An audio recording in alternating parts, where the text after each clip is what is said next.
pareho kaming mataba ni Asis. Tingnan niyo, oh. Nagmamanas ako.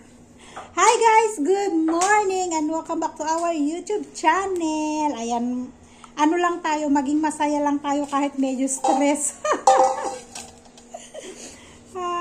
So, ayan, kasusundo lang kay Asher at ako naman ay maghihimay ng ating ulam. Sitaw. Yung ating ulam ngayong umaga at yun nga. Ewan ko ba guys, may bad news dito. Aga talaga. Nagkakapi pa lang kami kanina nung mag-umpukan ang mga tao dito sa may likod. Di ba may ilog dito sa may amin, ang itim ng kilikili ko.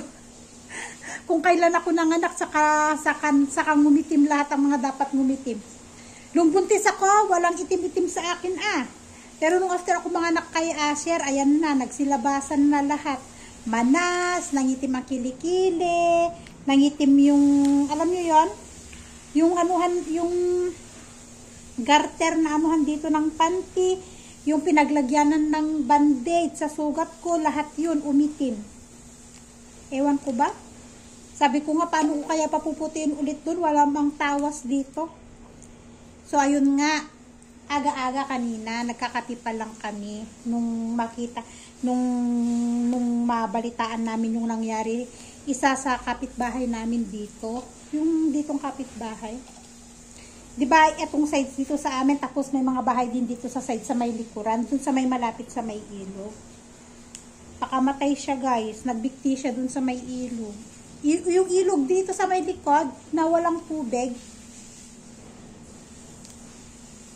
ano siya, siguro kaedad ni father-in-law or mas matanda siya ng konti kay father-in-law o di kaya kasing edad mismo ni father-in-law.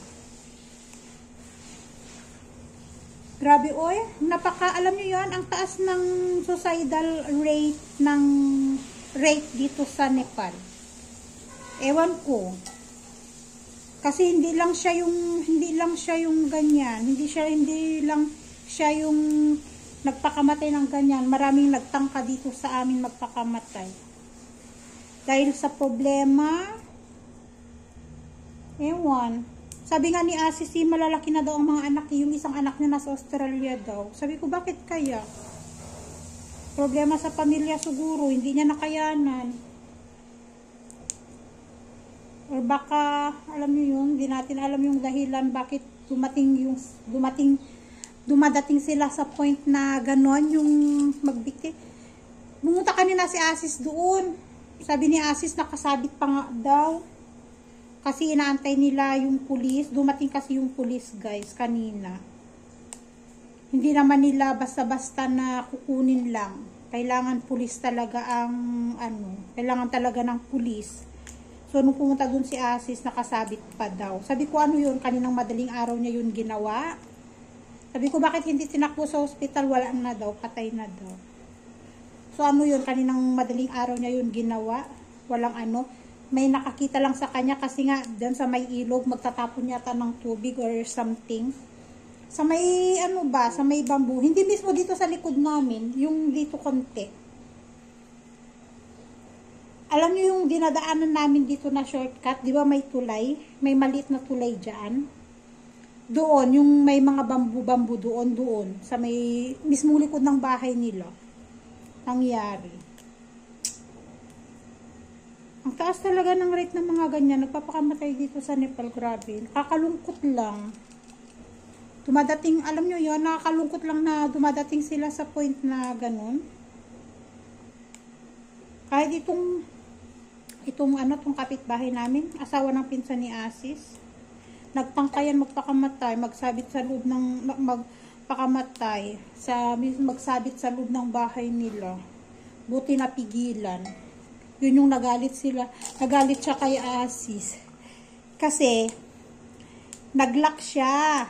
Yung uncle nilang isa, nagtatawag, ngayon hindi daw nagbubukas ng pintuan.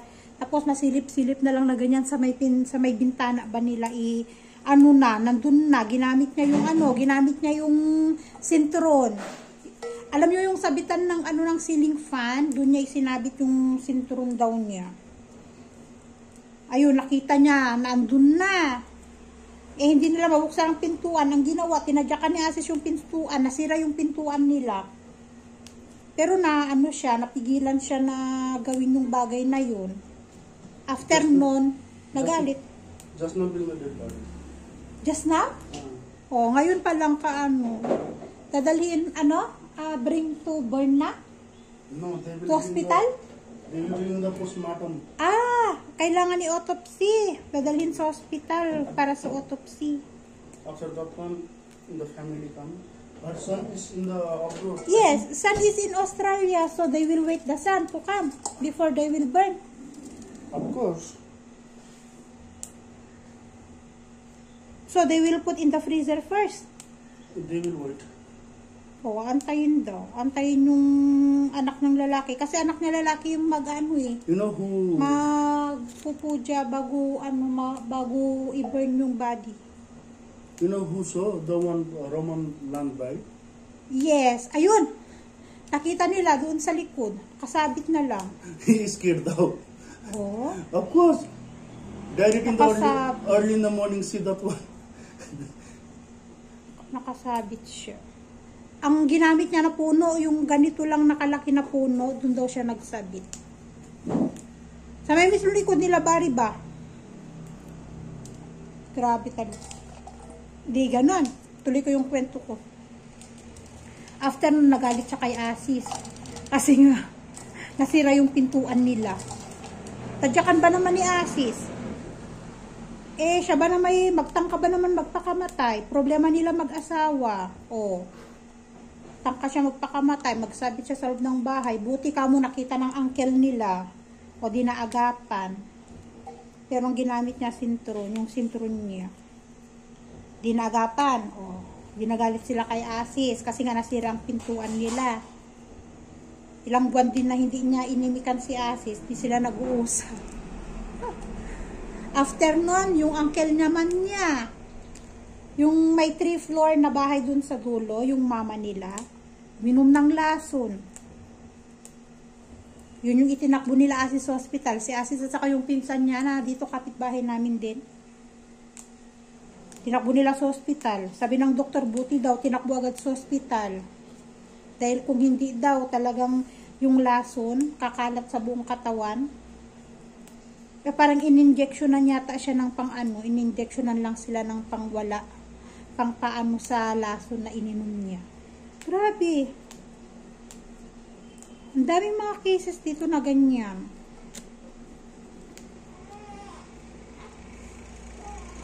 Ay, reklamo yung anak ko. Hello mga mi, good morning. So, eto, kaalis lang ni Asher. At ito namang maliit, nakapaliguan na rin at nakatulog na rin sa kanyang crib tuloy sa kanyang duyan. So ako naman magsisimula ng maglinis sa loob ng bahay. So nakapagligpit-ligpit na ako. Ngayon magva-vacuum na lang tayo at tamang-tama dumating naman ang aming papa na siya na may magluluto ng aming pagkain. So ito yung ating morning routine. Pagdating naman sa hapon, eto na. Dito na ako nahihirapan kumilos kasi ganitong oras, gising na siya. Tapos halos ayaw niya na magpalapag. Kaya minsan, nahihirapan na akong kumilos. Hindi ako nakakapagluto. Ganyan. So, eto, halos kadarating lang namin galing labas kasi inilabas ko siya, naglakad-lakad kami. At medyo nagliligalig na nga siya kanina, kaya ipinasok ko na, tapos pinadede. Eto, pinapatulog ko na ulit ang ating Bebe Labs.